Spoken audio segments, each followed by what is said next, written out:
ആകയാൽ അങ്ങേ പക്കൽ എന്നെ മഹത്വപ്പെടുത്തണമേ. കർത്താവെ അനുഗ്രഹിക്കണമേ. പരിശുദ്ധ ദൈവമാതാവേ, ക്രൂശിതനായ കർത്താവിന്റെ തിരുമറവ് ഞങ്ങളുടെ ഹൃദയത്തിൽ പതിപ്പിച്ചേൽപ്പിക്കണമേ.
അതിനകത്തുള്ളവര് രണ്ടുപേരെയായിട്ട്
പ്രദർശനം അതേ നിലയിൽ തന്നെ പള്ളിയകത്തിൽ പ്രവേശിക്കാൻ പ്രത്യേകം ശ്രദ്ധിക്കുക.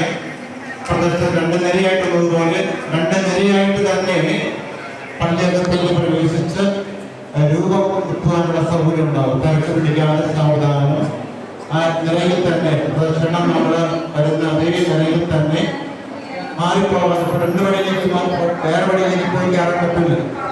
ആ രണ്ട് നിലയായി തന്നെ മുന്നോട്ട് വന്ന് ഈശോയുടെ രൂപമൊത്ത തിരുശേഷിപ്പും ഈശോ കുറിച്ച് തിരുശേഷിപ്പും ഇവിടെ വെച്ചിട്ടുണ്ട്. ആ തിരുശേഷിപ്പ് മുത്ത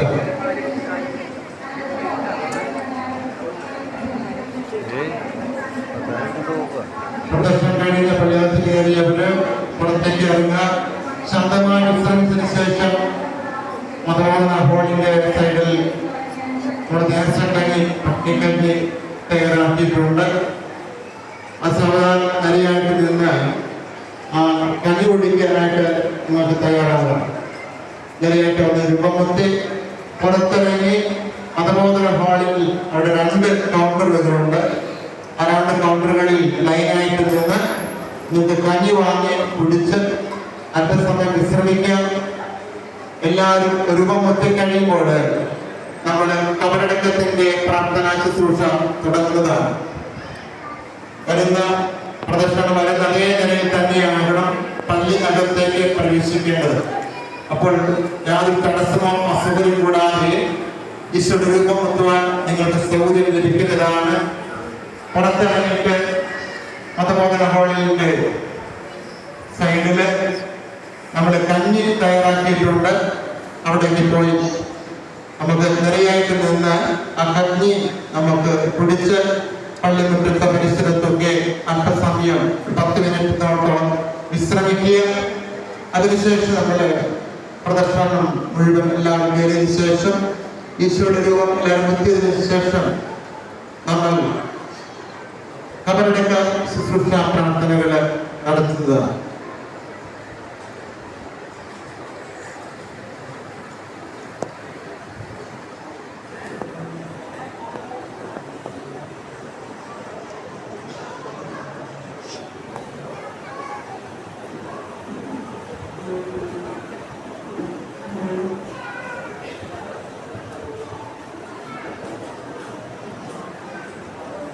സ്ത്രീകള് പുറത്തേക്ക് ഇറങ്ങിയിട്ട് അതുപോലെ ഹാളില് അവിടേക്ക് പോകണം. സ്ത്രീകളുടെ ഭാഗത്ത് വടക്ക് ഭാഗത്തേക്ക് ഇറങ്ങി ചെന്ന് അതുപോലെ ഹാളിന്റെ സൈഡിൽ ചെന്ന് നിങ്ങൾക്ക് നഷ്ടങ്ങളെ കുടിച്ച് വിശ്രമിക്കാം. ക്ഷീണമെല്ലാം തീർക്കാം. 10-15 മിനിറ്റ് വിശ്രമത്തിന് ശേഷം അവസാനത്തെ ശുശ്രൂഷ കബറടക്ക ശുശ്രൂഷ പള്ളിയിൽ ആരംഭിച്ച് നമ്മൾ പ്രാർത്ഥിച്ച് കബറടക്കത്തിന്റെ ഈശോയുടെ മൃതദേഹത്തില് തൈലം പുരട്ടി അച്ഛ ഈശോയുടെ ദേഹത്തിട്ട് പുഷ്പകിരീടം വന്നതിന് ശേഷം സുന്ദരിയിലേക്ക് അടക്കത്തിന് വേണ്ടി കൊണ്ടുപോകുന്നതാണ്. അപ്പോൾ ഈ വരുന്നത് പോലെ എല്ലാവരും ശ്രദ്ധാപൂർവം അല്ലെങ്കിൽ നൽകുന്ന നിർദ്ദേശപ്രകാരം തന്നെ പോകുവാൻ പ്രത്യേകം ശ്രദ്ധിക്കുക. ഈ സമുദായിക സംഘം ഗാനങ്ങൾ ആലപിക്കുന്നതാണ്.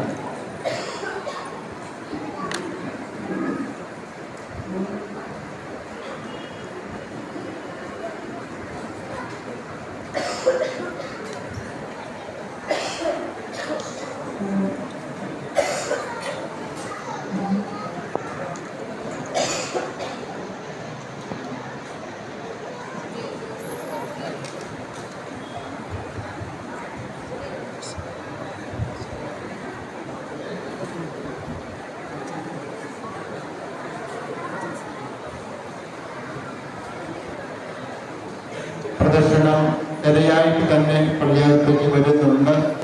അസൗകര്യങ്ങൾ തടസ്സം കൂടാതെ കയറി വന്ന് 2 നിരയായിട്ട് ഈശോയുടെ രൂപം എത്തുവാൻ നിങ്ങൾക്ക് സാധിക്കുന്നുണ്ട്. അതിനുശേഷം പുറത്തിറങ്ങി 2 നിരയായിട്ട് നിന്ന് കഞ്ഞി കുടിക്കാവുന്നതാണ്. കഞ്ഞി കുടിച്ചതിന് ശേഷം നിങ്ങൾ കുടിച്ച പാത്രം, കഞ്ഞി കുടിച്ച പാത്ര പ്ലേറ്റ് നമ്മൾ എല്ലാവരും അത് കഴുകണം, വാഷ് ചെയ്യണം. വാഷ് ചെയ്ത് വീണ്ടും ഉപയോഗിക്കാനാണ്. അപ്പോൾ ടാപ്പിൻ്റെ അടുത്ത് കൊണ്ടുപോയി അവിടെ വലിയ പാത്രം വെച്ചിട്ടുണ്ട്. ആ പാത്രത്തിൽ നിങ്ങളുടെ ഭക്ഷിച്ച കഞ്ഞി പിടിച്ച പാത്രം, പ്ലേറ്റുകൾ കഴുകി വെക്കുവാനായിട്ട് പ്രത്യേകം ശ്രദ്ധിക്കുക. പ്ലേറ്റും ഇരിക്കാൻ പ്രത്യേകം ഓർമ്മപ്പെടുത്തുന്നു. 2 നിരയായിട്ടാണ് നമ്മൾ കഞ്ഞി കൊടുത്തുകൊണ്ടിരിക്കുന്നത്. അല്പം താമസം ഉണ്ടാകും. കാരണം പ്ലേറ്റുകൾ ഇവിടെ തികയില്ല. അപ്പോൾ കഞ്ഞി കുടിച്ച പ്ലേറ്റ് കഴുകി വരണം. അപ്പോഴാണ് നമുക്ക് വീണ്ടും കൊടുക്കാൻ സാധിക്കുക. നമുക്ക് ധാരാളമായിട്ടൊക്കെ പിള്ളേർത്തിരിക്കാം, പണ്ട് പരിസരിച്ചിരിക്കാം. ഈ ദിനത്തിൻ്റെ സന്ദേശം, ചിന്ത ധ്യാനിച്ചുകൊണ്ട് നമുക്ക്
നിരയായിട്ട്